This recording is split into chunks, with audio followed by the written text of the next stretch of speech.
Okay, Madam Chair, we are in public session. Okay, thank you all. Good morning, everyone. Welcome to the February 2021 meeting of the Joint Commission on Public Ethics. The meeting is now called to order. As with all JCOPE meetings being held during the pandemic, we are using video conferencing technology. The public session of this meeting is accessible on JCOPE's website to watch via live stream. A couple of important reminders. It is important that only one person speak at a time. In addition, I ask that when you speak, please identify yourself so we have a clear record. As has been our practice, we will take votes via a modified roll call to ensure that everyone is properly counted. Please also remember to mute your phone when you are not speaking. Before we begin, I would like to thank immediate past Chair Rosen for his service to the Commission and also welcome Judge Richard Braun as our newest member. My name is Camille Joseph Barlack and I will be presiding as the new chair. Mr. Levine, do we have a quorum? Yes, Chair, we have a quorum. Thank you. Let's get started. The second item on the agenda behind attachment A is the approval of the minutes from the public session of the last meeting of the Commission held on January 26th, 2021. Are there any corrections to the minutes? Chair, I just wanted to point out a typo. This is Monica Sam speaking. I just want to point out a typo on page 4. Commissioner Levine, we spelled your name wrong, and so it's on the second paragraph in the middle, it's spelled with an E instead of an A, so we'll make that correction.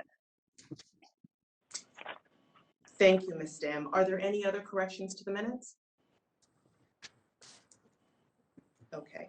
Can I please have a motion to approve the January 2021 minutes of the Commission as corrected, as neither Braun nor myself or the Commission at the time will abstain from the vote. Jim Deering, so moved. Commissioner Deering. Can we have a second? I see Commissioner Weissman. Thank you. All in favor, please raise your right hand. Mr. Levine, can you please take the vote? Yeah, I'll call the roll. Commissioner Cohen. Yes. Thank you.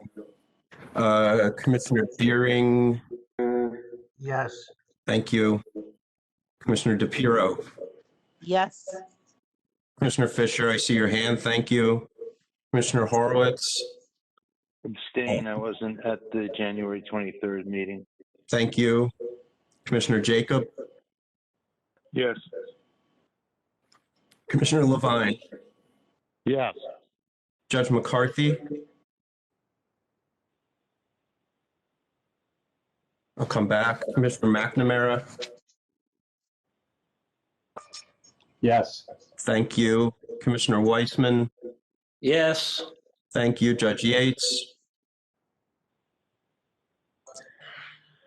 Sorry, unmuted. Yes. Thank you. I'm just going to come back. Judge McCarthy.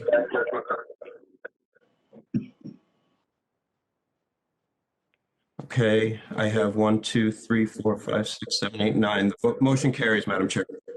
Thank you. Let's move on to item 3 on the agenda, report from staff. Ms. Stam? Hi, this is General Counsel Stam. To start with the outreach update,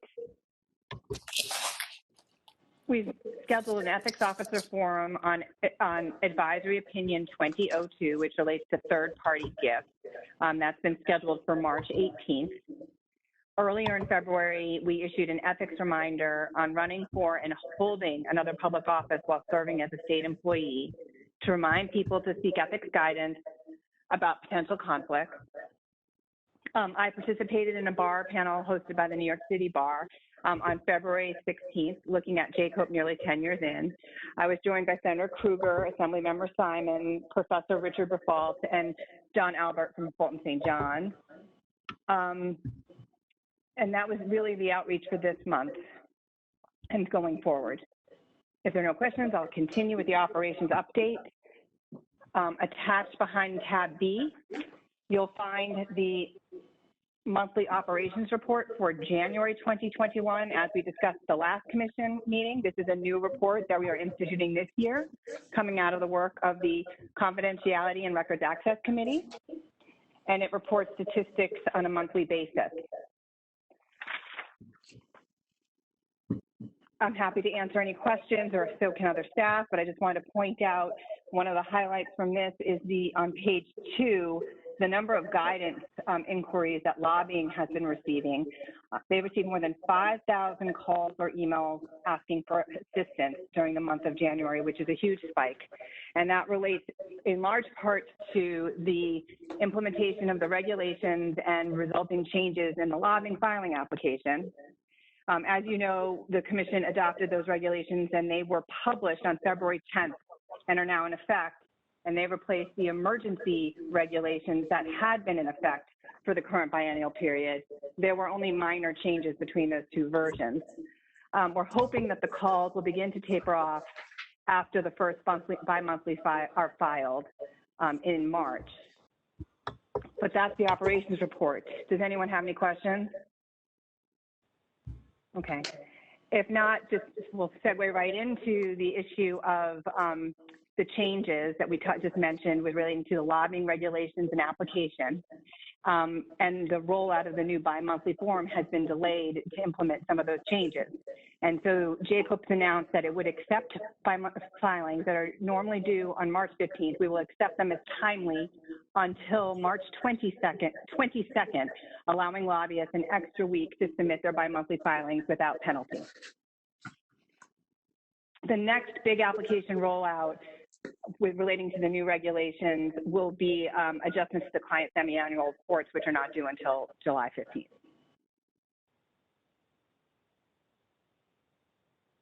Okay, if there are no questions, Chair, back to you. Thank you, General Counsel Stan. Item 4 on the agenda relates to the proposed meeting schedule for the Commission for July through December 2021. It is behind your tab C. I would ask the commissioners to please review and advise Kelly McCready if there are any conflicts in advance of the next meeting. Is there any other new business to discuss at this time? Okay. Seeing no hands. At this time, can I please have a motion to move into executive session pursuant to executive law 9419? I'll move, Jim Deering. Motion.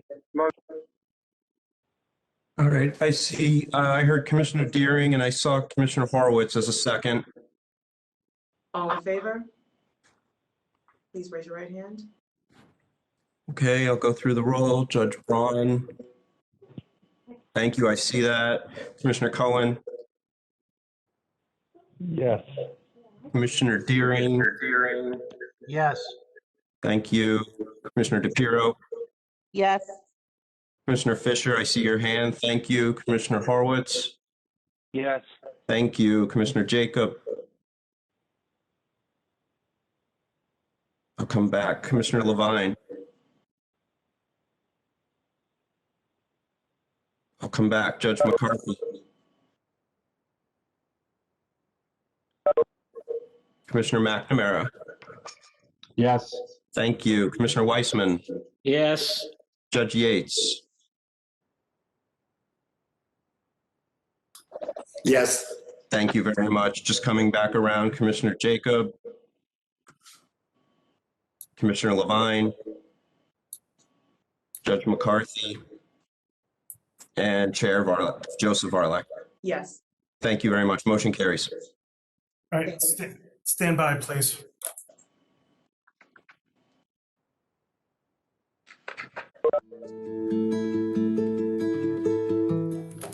Madam Chair, we are back in public session. Thank you very much. We had a motion to move into executive session. That motion was flawed because there were technical difficulties that prevented certain commissioners on the call from being heard. That motion has been, and Deputy General Counsel Levine, please correct me if I get the order of this incorrect. That motion has been vacated. We are back in public session. The last item on the agenda before we moved into executive session was new and other business. So I will ask at this time, is there any additional new business to discuss? Madam Chair, this is Gary Levine. I have several motions to move in the public session. Thank you, Commissioner Levine. And on what topics? Well, the first addresses delegation of authority by the commission to the staff to render informal opinions that bind the commission and to approve outside activity requests. This ground has been plowed to a fairly well, Madam Chair, but since we have two new commissioners, including yourself, I will first summarize the furrowing without intending any criticism of staff. In 2012, the Commission adopted a resolution which authorized the executive director, that is to say, the executive director and the staff, to take certain actions in between our meetings. The staff has interpreted the 2012 resolution to have the import that the staff can render informal advisory opinions to, and I will concentrate my discussion, focus my discussion on the 4 statewide officers and department heads, and also to grant applications for outside activity. Again, without inferring any criticism of the staff, it's my view that that interpretation is belied by the statutory history. The predecessor commission, the Commission on Public Integrity, had sweeping power to delegate broadly to its then executive director. Under the prior statute, the Commission on Public Integrity had adopted a resolution in 2002 which gave authority to the executive director to issue both advisory opinions as well as issuing informal letter opinions. Commissioner Levine, can I ask you a question? When our enabling statute was created in 2011. Commissioner Levine, I'm sorry, yes. can I ask a question? I understood, and thank you. I understand it, and I appreciate your acknowledgement that both Judge Braun and myself are new to these issues. I understand that some of these topics are pending before the Confidentiality and Records Access Committee. And I would ask if you would allow Judge Braun and I the opportunity to meet and speak with that committee to get a fulsome understanding of not only the issues, but what the possible steps forward would be. Well, I'd like to propose the resolution and then entertain your request. May I proceed? Because I want to establish in the public record what the particular circumstance is that occasions my renewing this motion, which was previously made. The point should be emphasized that our enabling statute differs fundamentally from the prior statute. Madam Chairman, may I raise a point of order similar to the point that Judge Braun raised before? Can we get an understanding under Robert's rules about whether if the motion that Commissioner Levine is going to propose has already been voted on and dispensed with, whether a second motion to that effect is appropriate under, as Judge Braun raised, Robert's Rules of Order? May I speak to that? Well, I'd like to get a ruling, actually, Judge Yates, from our general counsel, or the chair, since they're running the motion, they're running the meeting. It is a point of order, Judge Yates, and those are directed at the chair and counsel, as I'm sure you and the other judges on the commission recognize from your long experience as judges. All right. Well, just I would note for the record for council's edification and also for the new chair that I think I have two pertinent things to say with regard to that point of order, but I'll respect what you said, Commissioner Horowitz. General Counsel Stam. Thank you, Judge Yates. So I'm going to see if Martin wants to take this one because he's our resident Robert's Rules expert. I would just say, Commissioner Horowitz, in part, we've definitely discussed the delegation, and issues related to the delegation have been assigned to the committee. And so that may be the proper course, and again, Martin will address that, but we don't exactly know what the motion is that Commissioner Levine is going to make, and so we would need to know what that motion is to determine whether or not it's already been voted on by the commission. But Martin, with that, I'll kick it to you on the Robert's Rules.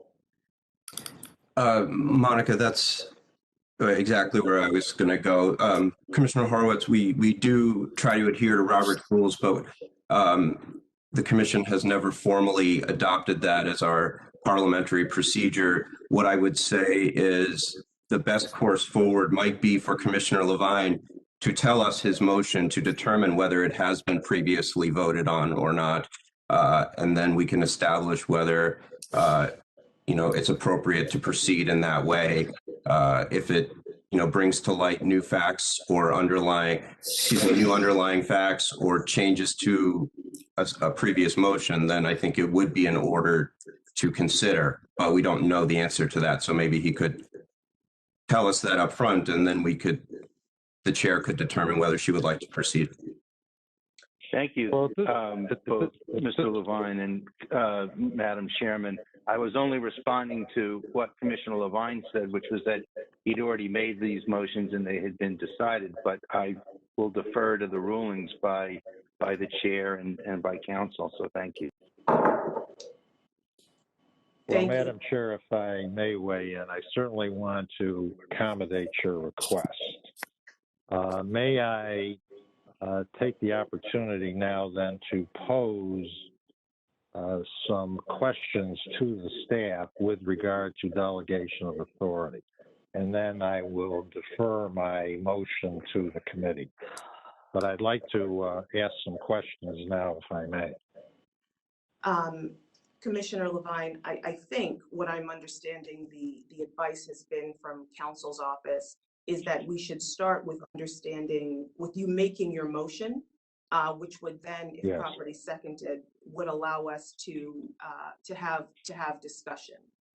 Would you make your motion at this time? Most certainly. I move that the resolution of delegation of authority adopted in 2012 be amended such that all requests for informal opinion or requests for outside activity proposed by the 4 statewide elected officers or department heads be subject to a deliberation by the commission and a vote by the commissioners. It has been, Deputy General Counsel Levine, have you written down the motion? I'm in the process, ma'am. I just want to make sure I get it.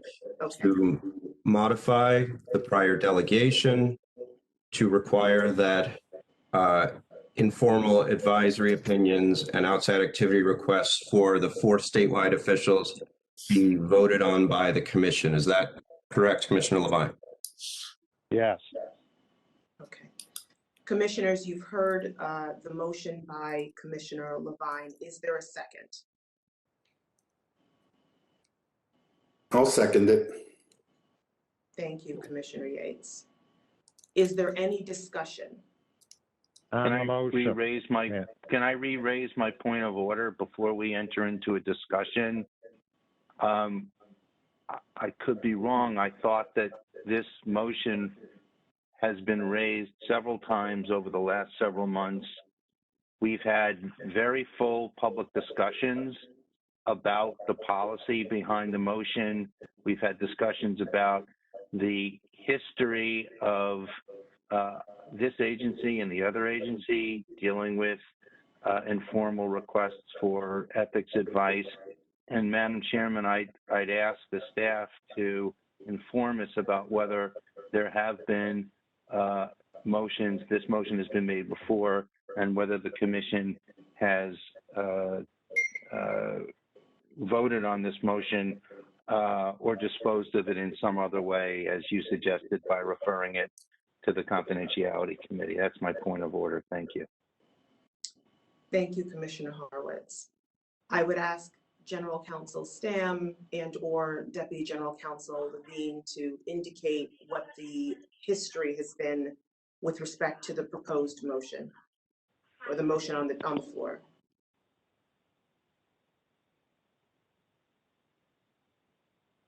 Martin, again, feel free to jump in. I have to review prior minutes to confirm whether or not this specific motion was voted on before. But certainly Commissioner Levine has raised this issue at multiple prior meetings, and the prior decision was to have the Confidentiality Committee review and consider issues relating to the confidentiality of informal opinions before these types of issues were voted on. And that we would come back to the delegation of authority question after the Confidentiality Committee considers the question of the confidentiality of informal opinions and where that authority derives from.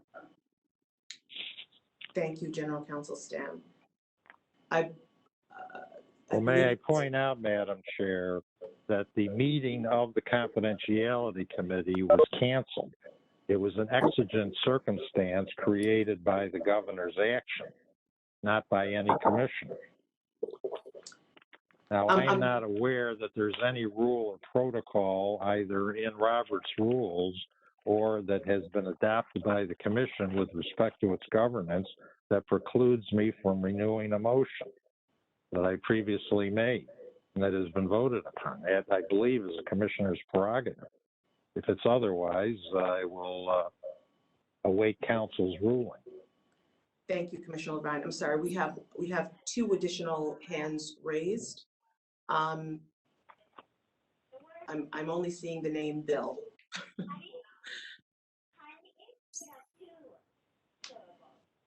I see Commissioner Bill, you're on Weissman mute. wanted to speak. Bill, you're on mute. Oh, Commissioner Fisher. Okay. That's Commissioner Fisher. Thank you. I apologize. We can't hear you, Commissioner Fisher. Walt, do you have control over him being muted? He does not appear to be muted from what I'm looking at, but maybe the It microphone's looks like not he's working. muted. What I can see is that Commissioner Fisher is muted. Okay, Walt, let can me- you? If I move up to here and unmute the computer, am I now audible? We can hear you, Bill. We can hear you. I can hear you. You can go back to your seat now. I can, okay. Yes. Chair Joseph Ehrlich, what I'd like to bring to your attention is that I had brought a motion on a similar topic in December, and that was following a vote on a motion that Commissioner Yates brought in November. And my motion at the time was also referred to the Confidentiality Committee. It had to do with the delegation of authority and very specifically with the ability to publish information about the informal opinions that Commissioner Levine referenced. And at the request of the chair and others on the commission, I withdrew my motion in December, and it was scheduled to go to the Confidentiality Committee for further discussion, but my motion has not had an opportunity to be reviewed and voted on by this commission. So at the same time that Commissioner Levine's motion gets referred, if that's your decision, I would ask that my resolution from originally December be moved to that committee as well. And my understanding is that was the intention of the committee meeting that we had scheduled last Wednesday, that my motion would also be considered. So that's my reason for bringing that up at this time. Thank you, Commissioner Fisher. I believe Commissioner Weissman had his hands raised. Thank you very much, Madam Chair. My point is very simple. I believe a motion to reconsider under Robert's rules is generally available, but more importantly, I think we're dealing with public policy matters that should be discussed. Now, whether this is timely, given the fact that you and Judge Braun are new, is a different issue, and I think it's a very valid issue. But I think public discussion regarding important public policy matters should never be curtailed. Thank you, Commissioner Weissman. Commissioner Yates? Just for the public, following up on what Commissioner Weissman said, there are two separate and distinct issues. One is, can an executive director issue an informal opinion? Can the commission delegate that authority to the executive director? And what is the consequence? Is it the equivalent of approval or of a formal opinion? And is it binding on the commission? In other words, it's a scope of delegation issue. There's a second issue, and that is the one that's built into that, and that is, are those opinions public or not public? What we've always done is, in the past, informal opinions of staff were private, not even known to the commission in most cases, but they don't have the force of law. They're not binding the way a matter, a formal opinion, advisory opinion that's voted on by the full commission is binding. So you have two separate issues. Can the executive director issue opinions that have the weight of an advisory opinion? That's number one. And then number two, is it public or not public? I'm on the confidentiality subcommittee, and we do deal with the question of whether or not and how the informal letter opinions can be disclosed. But that really is separate and apart from whether or not the executive director can actually issue an advisory opinion and whether or not we can delegate that authority. They're two separate issues. Now, when Commissioner Fisher made his motion back in December to hold off on the question of delegation until we resolved the confidentiality issue, I concurred in that. But the confidentiality committee hasn't met, and I think Commissioner Levine's raising a very good, valid point, and that is, can we delegate to the staff the power to issue advisory opinions which have the force of law without the commission having reviewed or thought about them or voted on them? And I think that's worth public discussion, which is why I seconded Commissioner Levine's motion. It has nothing to do with confidentiality. It's just a question of empowerment. Thank you, Commissioner Yates. Commissioner Horowitz? Thank you, Madam Chair. So I agree that these are important public policy issues that merit discussion. I will add, and the public need not be consumed with yet another extended discussion, because we've now had at least 4 or 5 about the various legal and policy issues that underlie this motion. What I would suggest is, and I will point out 2 things quickly.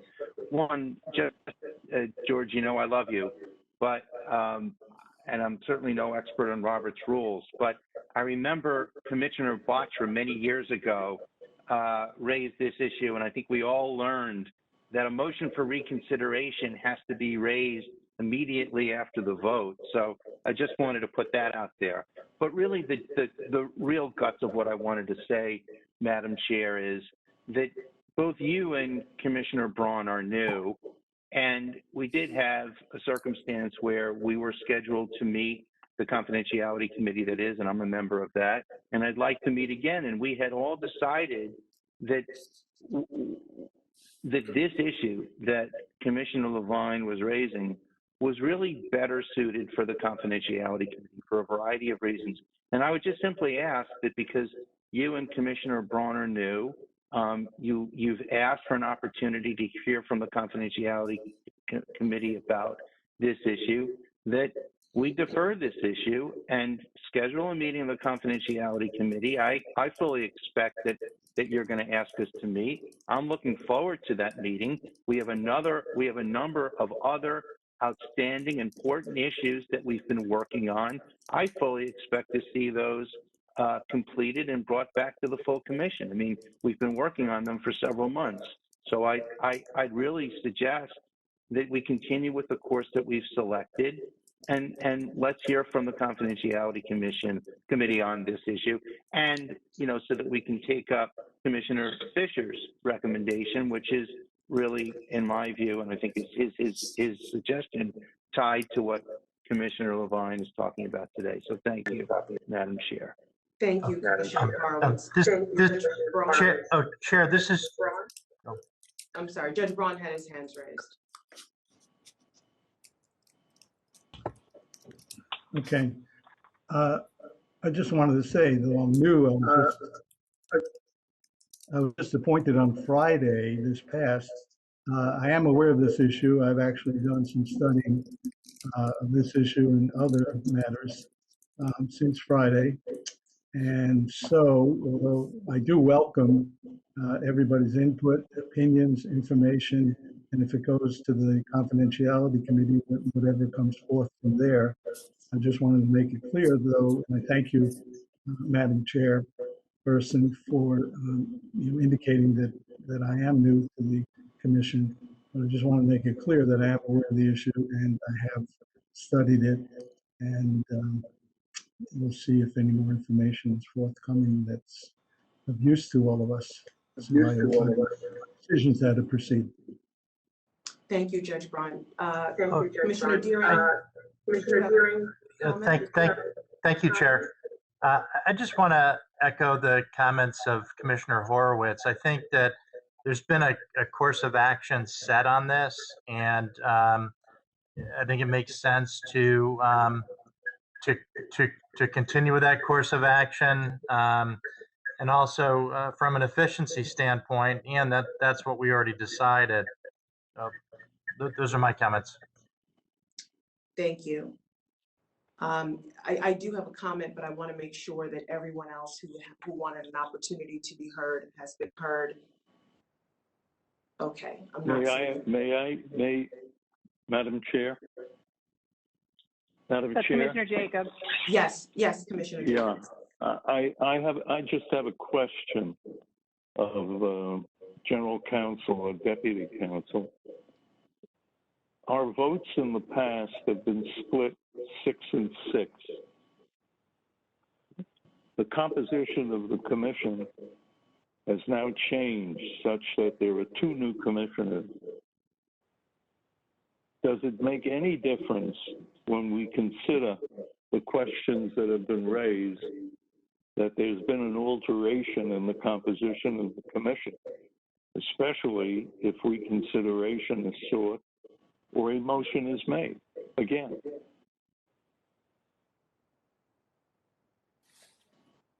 Madam Chair, the Commissioner raises a very good point, and I'm not in a position to answer definitively whether under a Robert's Rules interpretation that would merit a motion to reconsider. But like I've said previously, we're not formally bound in that way. So I don't think it would be out of order to discuss the issue. But like you've said, you had a request to defer it. So I would just say that I don't think we're in a position to rule that the discussion itself would be out of order.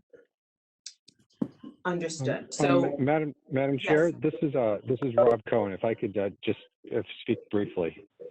yes, please proceed.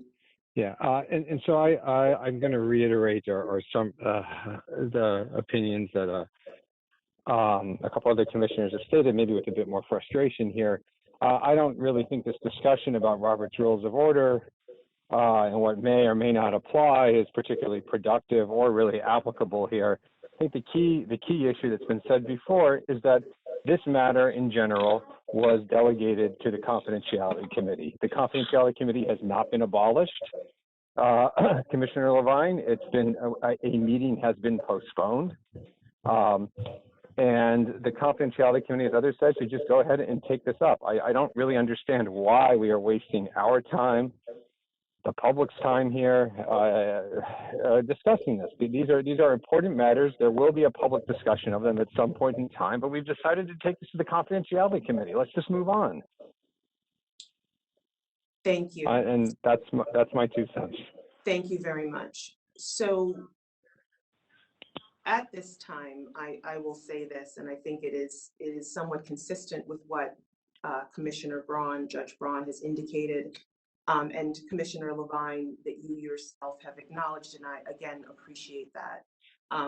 We certainly are in the process of getting up to speed on the myriad matters that need to be considered by the Commission. At minimum, the delegation that you were referring to is not something that I have in front of me. It is not something that I have had an opportunity to review.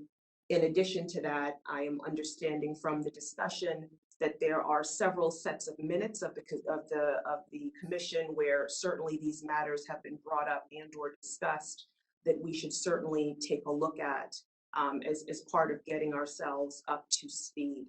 So what I would like to do is table the motion and give us an opportunity to meet with the Confidentiality and Records Access Committee as soon as possible. I certainly will make myself available at its earliest possible moment to have that discussion. And I would ask that you consider withdrawing your motion to give us the opportunity to get up to speed, knowing that we intend to meet with that committee as soon as possible, and we'll do the work of bringing ourselves up to speed on all of this as quickly as possible so that it can be picked up at the next meeting. If that's a motion, this is Commissioner DePiero. If that's a motion, Madam Chairwoman, I would second that motion to table the discussion. I think what we need is for Commissioner Levine to agree to withdraw his motion, right, Martin? That would be the easiest path forward, yes. Well, Madam Chair, as a prequel to endeavoring to accommodate your request, I have some questions that I want to put to staff right now. May I proceed? My concern about you proceeding with those questions, Commissioner Levine, is that I will not, and I won't speak for Judge Braun, but because I don't have the full information and have not had an opportunity to review either the delegation that you've mentioned nor read the minutes of when this has previously been discussed, it'll be difficult to put these questions in context. And so I would like to bring myself up to speed, which would then allow us to have fulsome conversation on this topic, and where certainly, of course, you would be able to ask these questions that seem to be related to the issue that I'm asking to postpone. Well, again, in the interest of accommodating your request, I am willing to defer the motion to a further discussion in the confidentiality committee. However, at this juncture, and I believe it is the prerogative of any commissioner to ask questions in the public session, I would like to proceed with some questions for the staff on this subject. If I may, I have a point of order. I think Commissioner Braun has been cut off from audio for some reason. He texted me to tell me he doesn't hear what's going on. I don't know if Walter can fix that. I don't know. I see that he's still on there. I don't know why Commissioner Braun, can you hear us? No, he texted me to say he wasn't able to hear what's going on. I don't know. Yes. Can you maybe call him Yes. and see if he can have him log off and log back on? WebEx call his phone, or have WebEx call his phone if he's on his iPad. Okay. Okay. Thanks. And let's hold until we resolve that issue. Maybe Walter can just text him.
Mr. McClure, have you been able to get through to Judge Braun? Yes, I'm just texting him. I was trying to have him log off and then log back in. Okay.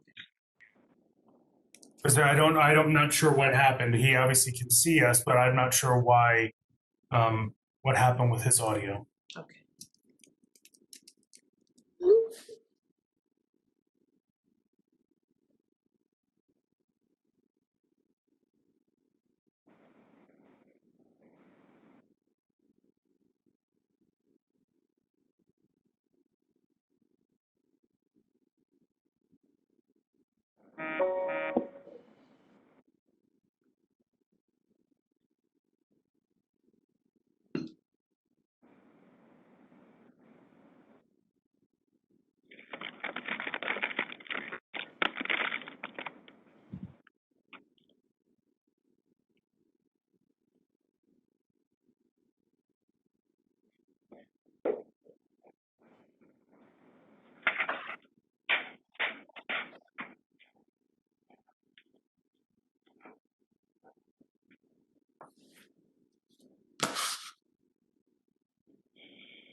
He's still working on it. He wasn't sure if it's a problem with his equipment or not.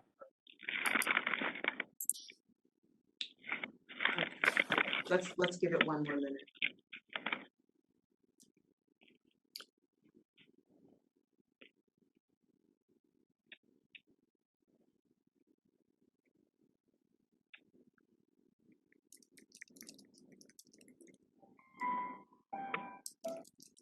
Hello?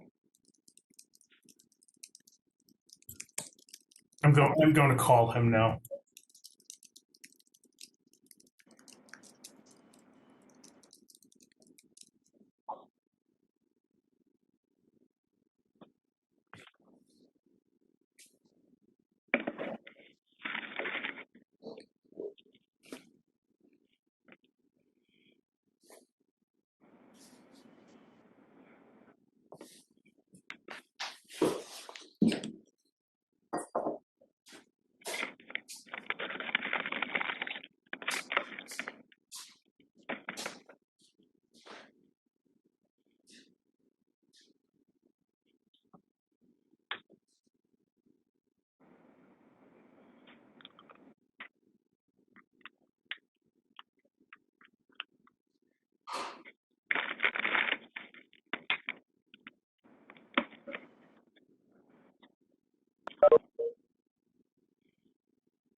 Mr. McClure, is he dialing back in?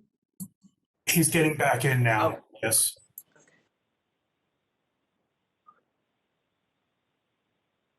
The computer issue. Computer issue. Okay. Yeah, I had a computer issue, so I switched to my iPad. I'm back. Okay. Looks like he's back. He think he's muted himself, but Okay, great. Just to sort of, Judge Braun, I'm not sure what you last heard. I believe that where we are is that Commissioner Levine, please let me know if I get anything wrong, that while you are inclined to allow this discussion to continue with the Confidentiality and Records Access Committee, you did have a few questions that you wanted to ask to the staff now on this matter. Is that correct? Yes. Okay. So I will reiterate that, of course, it would be helpful for us to have had sort of a full opportunity to hear about these issues and read the relevant documents in advance of this, but I think it's fine for you to proceed with a few questions because I do understand that you have additional motions that you would like to bring to the commission. So please proceed. So thank you very much, Madam Chair. The specific motion I will defer to the next meeting of the Confidentiality Committee. As a prelude to that meeting, I have a few questions for our staff.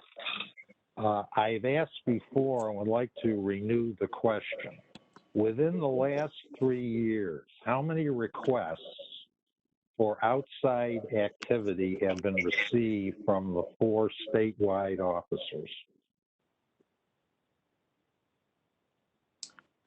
Commissioner, I don't have those numbers at my fingertips. If you have them from what we previously provided, I'm sure they're accurate, but I don't have them. I have no to numbers. look back That's and why calculate. I'm asking the question. Sure, I'm happy to provide you with those numbers. I just don't have the last 3 years of numbers handy right now. Do I understand correctly that the staff's position is that the 2012 resolution, which was adopted, devolves to the staff the power to issue informal opinions which are binding on the commission and to grant outside activity requests?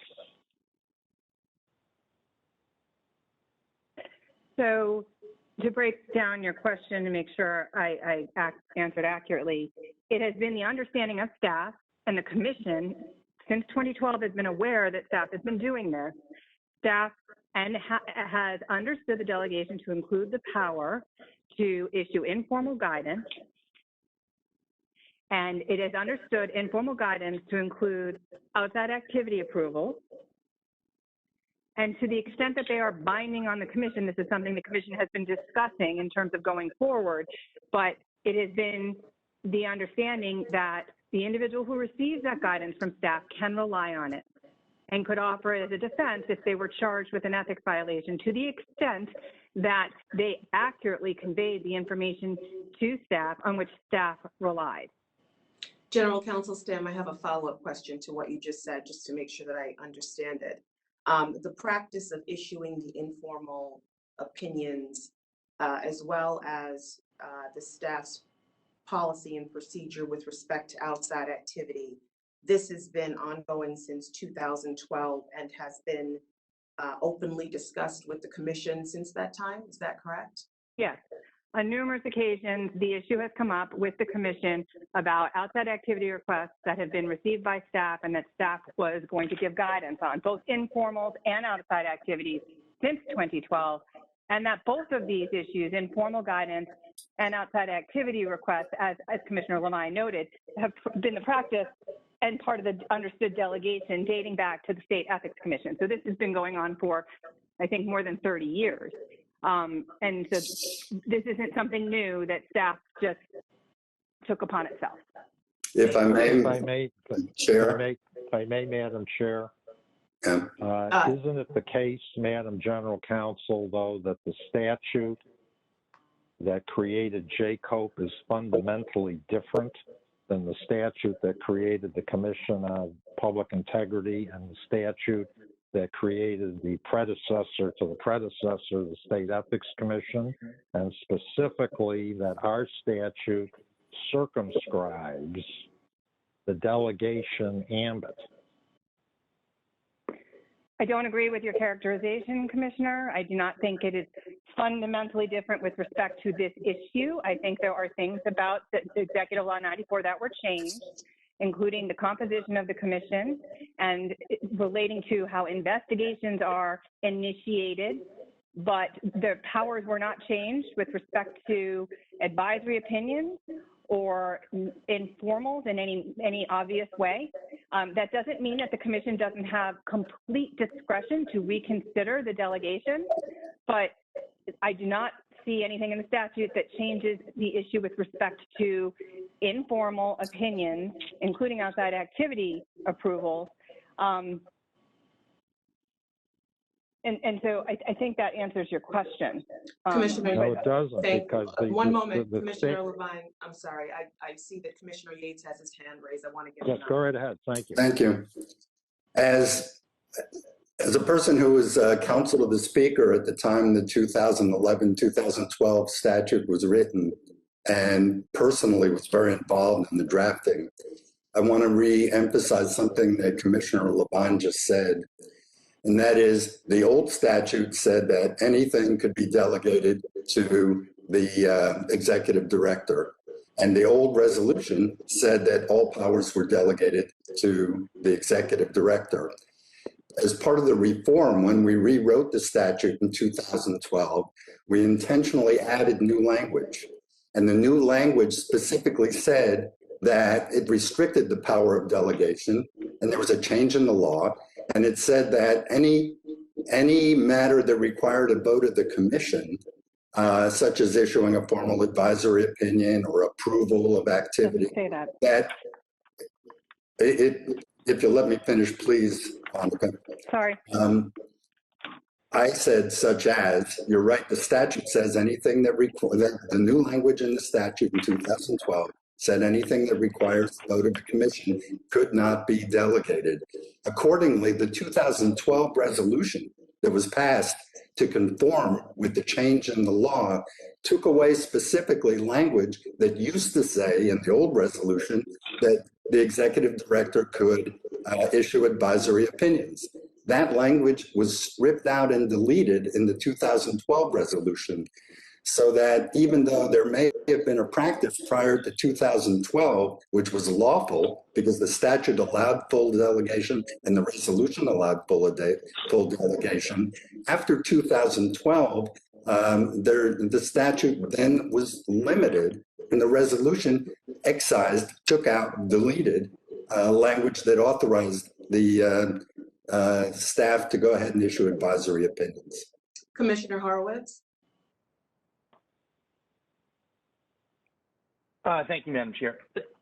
Look, I was hoping that we would avoid a regurgitation of a discussion. I feel like I'm in the movie in Groundhog Day. We have had this exact discussion, I don't know, 4 or 5 times now. Commissioner Levine raises this issue. He asks the staff questions about the history of the statute. Monica gives the staff's view.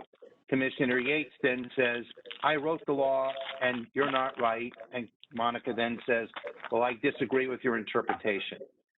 We're having the same discussion we've had before. Now, this is something, forget about the fact that we have ethics professionals that staff our commission and that have staffed our predecessors, who are professionals, who come to work every day. They are highly regarded in their field.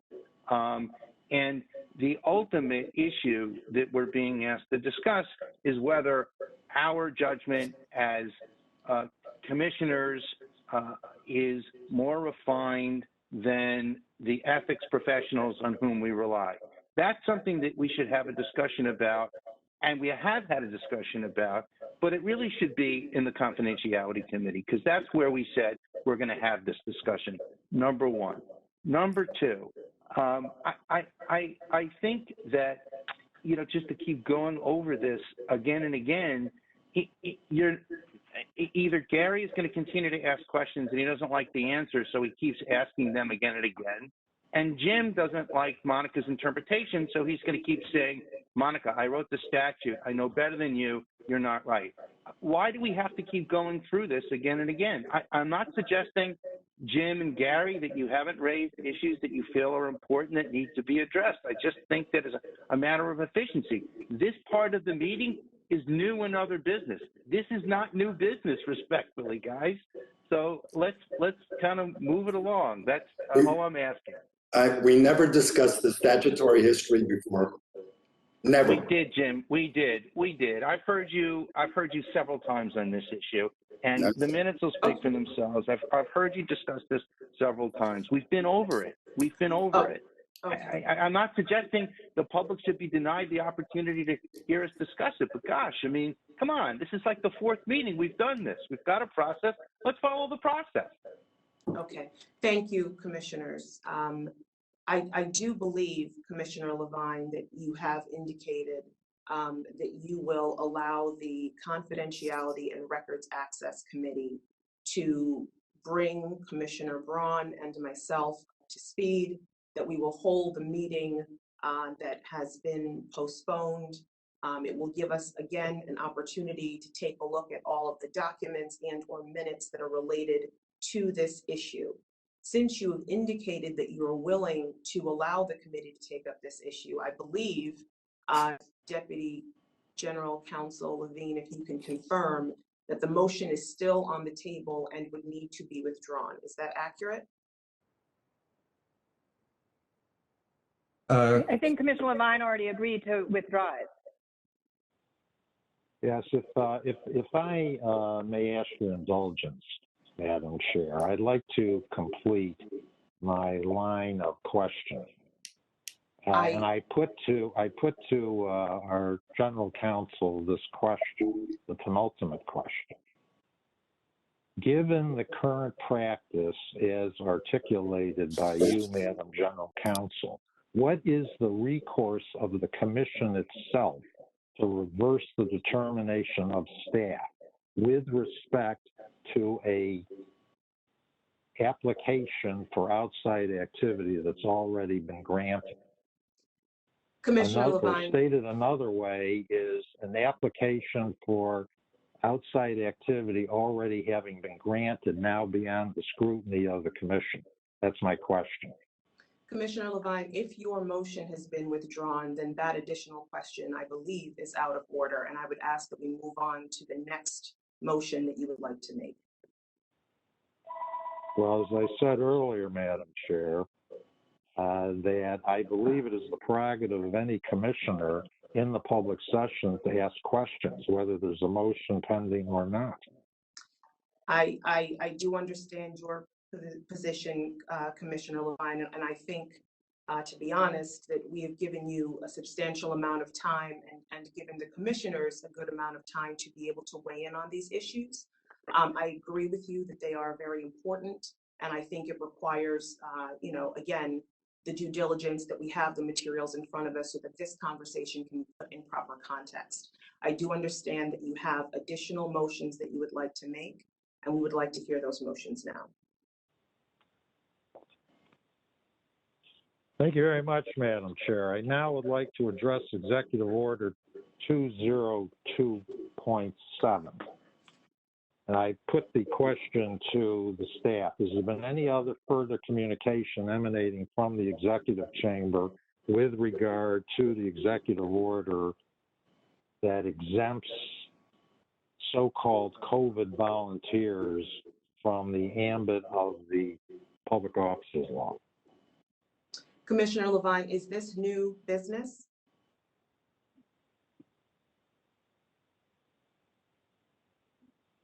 It's other business. General Counsel Stan, do you have an answer? No, I have not had any other conversations with the chamber or communications with the chamber regarding the executive orders.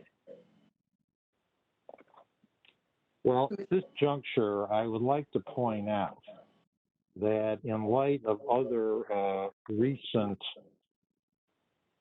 discussions had about response to COVID, it seems appropriate for us to renew an inquiry to the executive chamber with respect to who's exempted by this order and whether any conflicts of interest have been presented by those individuals. Previously, the observation has been made that we do not have jurisdiction. I am of the view, as I've previously expressed, Madam Chair, that under the executive law, it is our function to advise and assist any state agency in establishing rules and regulations relating to possible conflicts between private interests and official duties. Therefore, I move that the commission send a letter to the governor asking for the list of those individuals who are exempted under the order and whether they are doing any business with the state. General Counsel Stam, am I accurate that this motion has previously been brought to this body?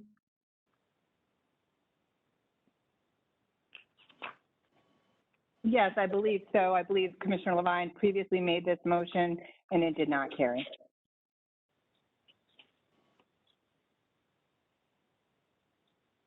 Commissioner Levine, are you with that response, are you asking for reconsideration? Yes. Well, not in a technical sense. I'm renewing the motion in light of recent events that have transpired since the last meeting at which I made the motion. Okay. The events being obvious to one and all. Okay. So there's a motion on the floor. It has not yet been seconded. Is there a second? Commissioner Yates, I believe. Yes, I'll second it. Okay. Is there any discussion? Commissioner Horowitz.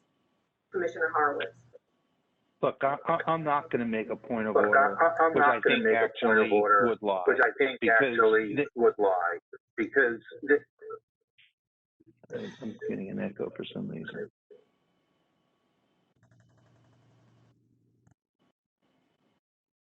One moment, Commissioner Horowitz. We can't hear you. I think he just stopped because there's an echo. If anyone is not muted who's not speaking, please mute yourself.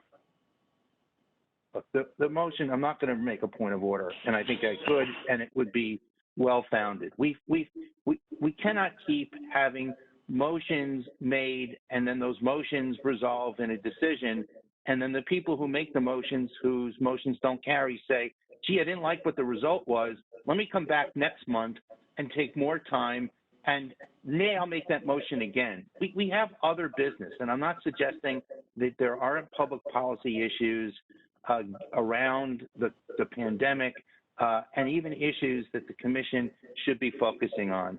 But, you know, at some point you have to ask yourself, like, okay, we lost the motion. We're going to make the motion again. And I don't know what the outcome of this motion is going to be, but I have to wonder whether it'll carry again, which again makes me wonder, like, what are we doing, Madam Chair? Like, this just doesn't seem to be the way to run a railroad. We have to have some regular order. Thank you. Thank you. Oh, Madam Chair, can I speak? This is Jim Deering. Yes, Commissioner Deering. Yes, Commissioner Deering. Thanks. I agree 100%. This issue, we've gone over it and over it. You know, the executive order relates to individuals who don't constitute public officers under the public officers law. We don't have any jurisdiction with regard to the issue of advise and assist. You know, we don't have the ability to compel that. And again, like Commissioner Horowitz said, we've gone over this again and again. And, right now it's 11:51, and all we've done is, rehash, matters that we've talked about many times before. So I'm in favor of moving on. Thank you, Commissioner Deering. Are there any additional comments? Okay. So Deputy General Counsel Levine, I think I've lost the thread here. We have a motion, I believe, that is on the table. Is that correct? Yes, ma'am. We have a motion and a second. And a second. Okay. Is there any additional debate? Judge Yates says. Commissioner Yates, yes. We can't hear you. I think you're muted. Just a brief point of correction. You said we do, Commissioner Deering said we do not have jurisdiction.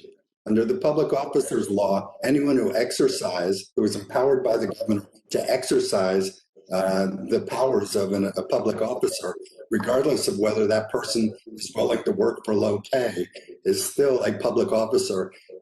It is not, as a matter of law, I would not say that somebody who's awarding contracts is free of examination as to whether or not they're acting in conflict merely because they're willing to award contracts to themselves while taking low pay.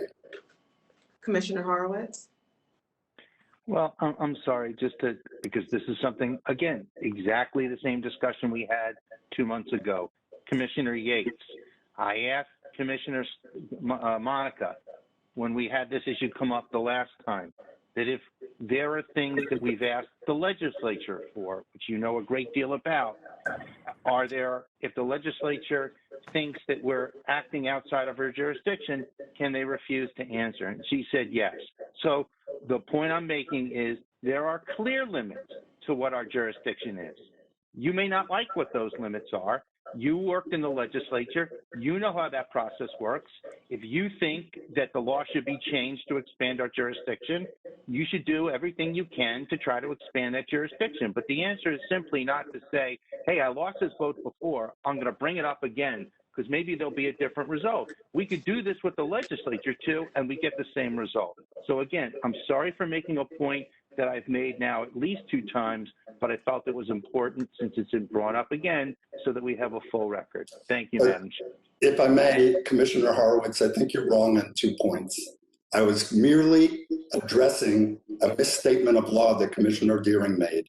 He said we don't have jurisdiction, and that's wrong. Secondly, on this particular point, as Gary said in his motion, which is why I seconded it, it's a moving target and it has never been clearly resolved. So it may be that you were happy with the 6-6 vote last time where we deadlocked and didn't do anything, but my comments were only addressing the misstatement of law by Commissioner Deering. Okay. Jim, it has nothing to do with her I'm happy. I'm trying to suggest that we should have some regular order. Okay. We have processes. You, by all people, should appreciate that there should be regular order. All I'm suggesting is that every meeting we come back to the same issues that we've been dealing with for the last 3 or 4 months. If there was a result that people don't like, that's the end of it. It's not a question of whether I like something. I'm just trying to suggest, let's please have regular order. And with that, I'll stop talking. I've taken up too much airtime as it is. I moved the previous Madam question. Chair, So Madam Chair, may I just make a comment, Commissioner Jacob here? I think if we take the position as a commission that the moment a person asserts an exemption, that JACO is divested of jurisdiction, we make a very bad precedent. And in fact, we have litigated against people who have asserted exemptions, and we are currently in litigation with persons who have asserted exemptions. The assertion of exemption does not divest an agency of jurisdiction. Thank you, Commissioner. Commissioner Levine, can you please, Deputy General Counsel Levine, could you please repeat the motion that is currently on the floor? I would like to move the previous question, ending debate and moving to a vote.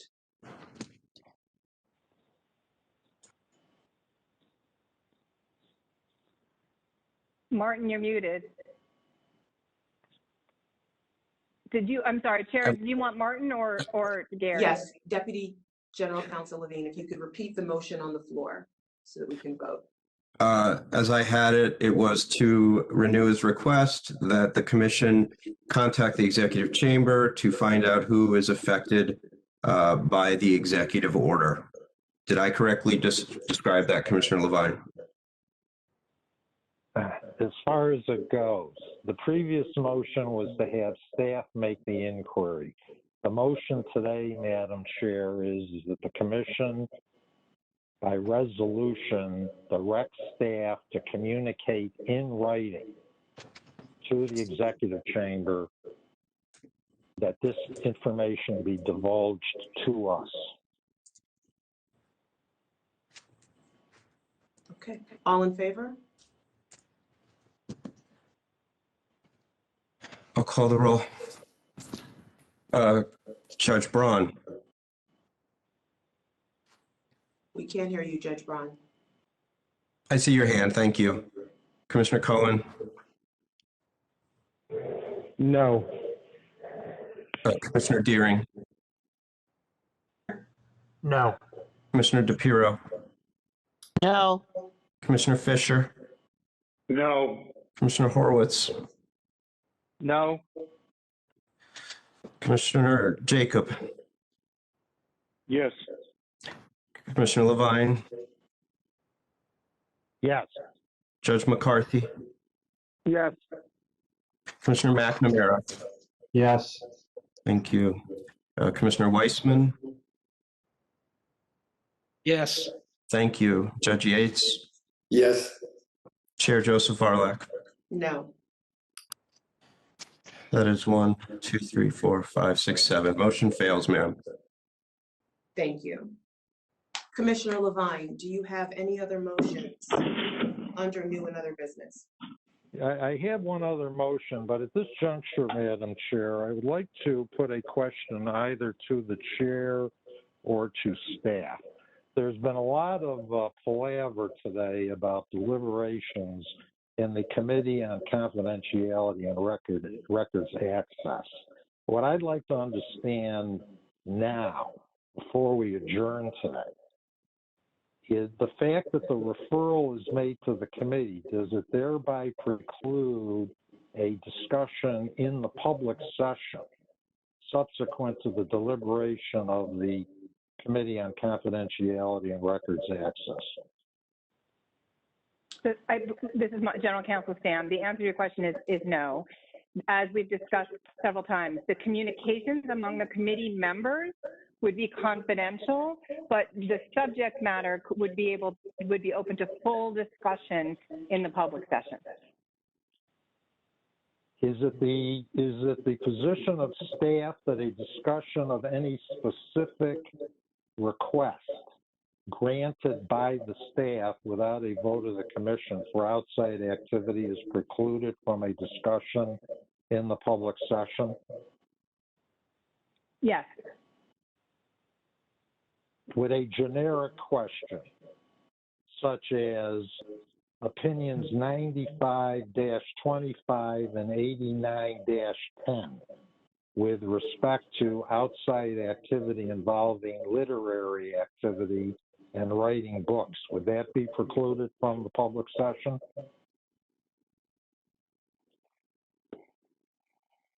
I think it would depend on the questions that you would want to put to staff. I mean, certainly the precedent of the commission could be discussed by the commission in a public session. If you're asking staff to apply that precedent to a specific set of facts, then I would be wary of staff doing that in a public session, that giving opinions and legal opinions on those applications to a specific set of facts.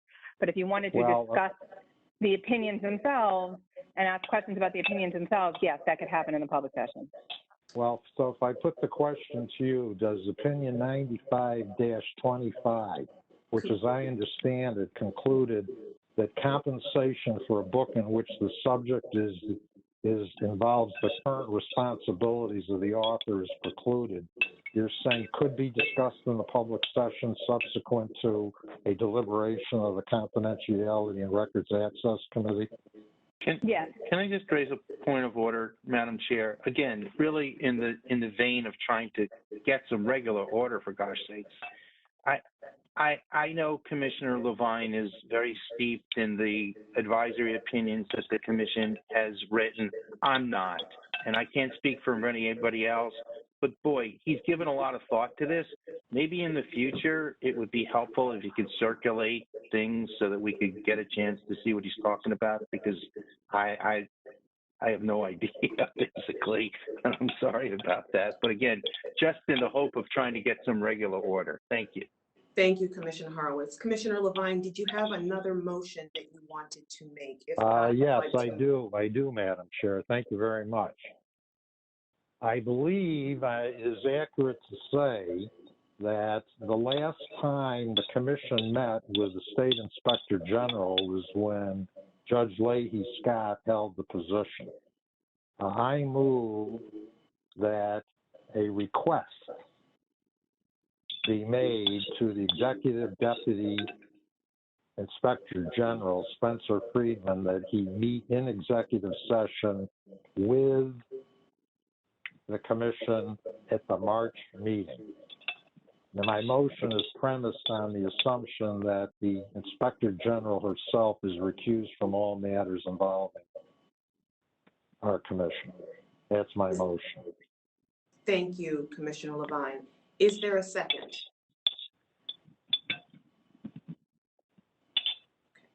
Seeing no second.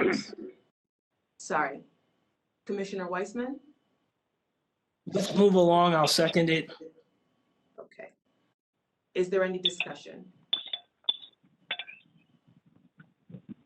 Okay. Seeing no hands for discussion, let's move to the vote. All in favor, please raise your right hand.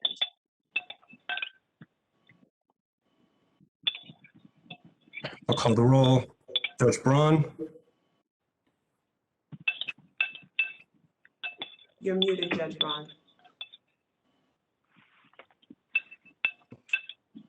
Sorry, sir, can you say again? No. Thank you very much. Commissioner Cohen? No. Commissioner Deering? No. Commissioner DePiero? No. Commissioner Fisher? I'll come back. Commissioner Horowitz? No. Commissioner Jacob? Yes. Commissioner Levine? Yes. Judge McCarthy? Yes. Commissioner McNamara? Yes. Commissioner Weissman? Yes. Judge Yates? No. Chair Joseph Varlak? No. 1, 2, 3, 4, 5 in favor. Motion fails. Thank you. Commissioner Levine, Thank you, I believe... Madam Chair, for a most animated session. Thank you, Commissioner Levine. At this time, can I please have a motion to move into executive session pursuant to Executive Law 9419B? I'll move. Deering? Is there a second? Commissioner Horowitz seconded. Thank you. All in favor? I'll call the roll. Judge Braun, I saw your hand. Thank you. Commissioner Cohen? Yes. Commissioner Deering? Yes. Commissioner DePiero? Yes. Commissioner Fisher? We've lost his feed. We're trying to get him back up. Thank you. Commissioner Horowitz? Yes. Commissioner Jacob? I'll come back. Commissioner Levine? Yes. Judge McCarthy? Yes. Commissioner McNamara? Yes. Commissioner Weissman? Yes. Thank you. Judge Yates? Yes. Chair Joseph Varlak? Yes. And Commissioner Jacob again. Yes. Motion carries. Thank you. Thank you. Madam Chairwoman, this is Commissioner DePiero. I have a hard stop at 12:30. I have a 1 o'clock appointment for my second vaccine that I can't miss. It seemed like the agenda was shorter today, so I didn't think it was going to be an issue. I apologize. Understood. Thank you, Commissioner DePiero. Please stand by. Hold on while we leave public session. Hold on. We're back in public session. Thank you very much. General Counsel Stam, can you please report on our executive session? Sure. We discussed litigation and personnel matters. We approved one settlement agreement, and we authorized steps in several investigative matters, closed 2 matters, and discussed several other investigative matters. Thank you. Is there any other business before the commission? Please note that the commission's next meeting is scheduled for March 23rd. May I have a motion to adjourn? Thank you, Commissioner Weissman. Can I have a second? Commissioner Weissman. Second? I'll move, Deering. Thank you. All in favor? Aye.